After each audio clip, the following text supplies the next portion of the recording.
Assalamualaikum warahmatullahi wabarakatuh. Perkenalkan saya, admin sscnbkn.com. Asisten Anda, yang akan menemani Anda, mencapai cita-cita menjadi ASN. Berikut ini saya jelaskan beberapa tips sukses, lolos seleksi kompetensi bidang wawancara, ASN, bagian 1. Tes wawancara dalam proses rekrutmen ASN, disadari atau tidak, merupakan tes yang menentukan seseorang bisa lulus atau tidak dalam keseluruhan rangkaian proses seleksi ASN. Tes ini merupakan tes terakhir dalam rangkaian tes ASN mulai seleksi administrasi, tes SKD dan tes SKB.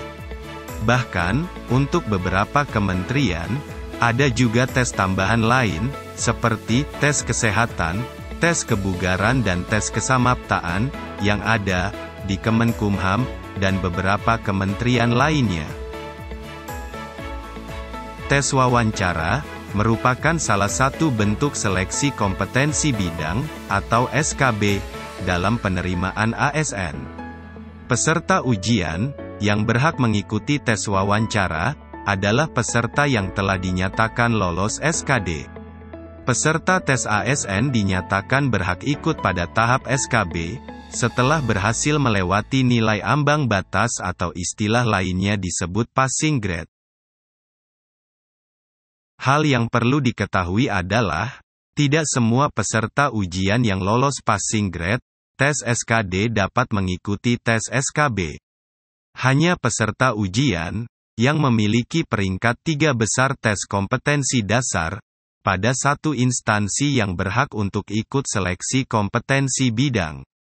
Oleh karena itu, setiap pelamar harus benar-benar mempersiapkan diri sejak awal, termasuk terus mengupdate berbagai hal yang terkait dengan penerimaan ASN. Sedangkan, bagi peserta ujian yang dinyatakan telah lolos seleksi kompetensi dasar dan terpilih dalam peringkat 3 besar, maka harus bersiap untuk mengikuti tahap seleksi berikutnya, yaitu seleksi kompetensi bidang. Secara umum, kata wawancara mengacu pada percakapan 1 lawan 1. Satu orang bertindak dan berperan sebagai pewawancara, dan orang lain berperan sebagai orang yang diwawancarai. Tujuan wawancara adalah untuk mendapatkan informasi, di mana sang pewawancara melontarkan pertanyaan-pertanyaan untuk dijawab oleh orang yang diwawancarai. Dan keduanya bicara secara bergiliran. Wawancara biasanya melibatkan transfer informasi dari orang yang diwawancarai ke pewawancara. Orang yang memberikan informasi disebut sumber informasi, atau narasumber. Informasi sangat dibutuhkan oleh orang yang mendengarkan, atau membaca sebagai bahan atau data.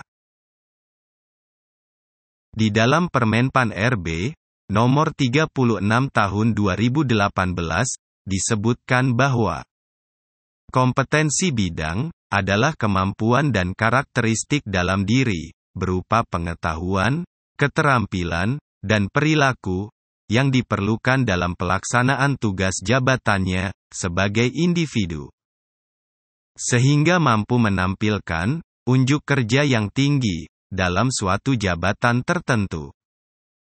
Berdasarkan pengertian di atas, maka seleksi kompetensi bidang, lebih difokuskan, pada tes tugas jabatan yang dipilih oleh peserta ujian.